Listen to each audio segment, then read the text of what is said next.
litigation. Thank you.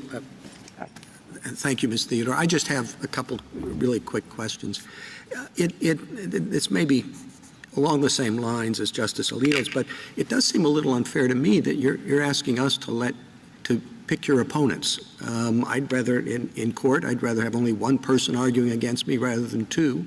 But I think that's a little bit of a conflict there. I mean, what are you afraid of? I mean, I'm sure you could handle two of them as easily as one. Well, I'll say again that we haven't picked our opponents. We sued the people who federal law, Ex parte Young, and Article 3 allowed us to sue. So we didn't make a decision there. But I think what Rule 24 is about is simplifying litigation, and it says we don't add another defendant, we don't add another plaintiff unless there's a really good reason.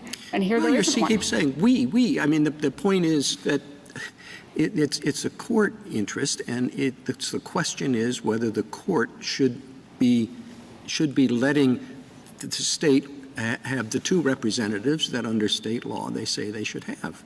And I mean, I don't mean this the way it might sound, but I don't know why we're terribly interested in what your views are on that in the first place, because you're the one who's going to benefit if we throw one of your opponents out.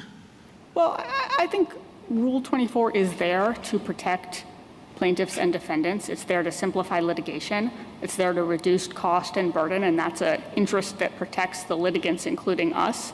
I think, we have an interest, and I think the court probably should have an interest in sort of not announcing rules that make it easier for governments to just say we're going to make it harder for people to challenge the government.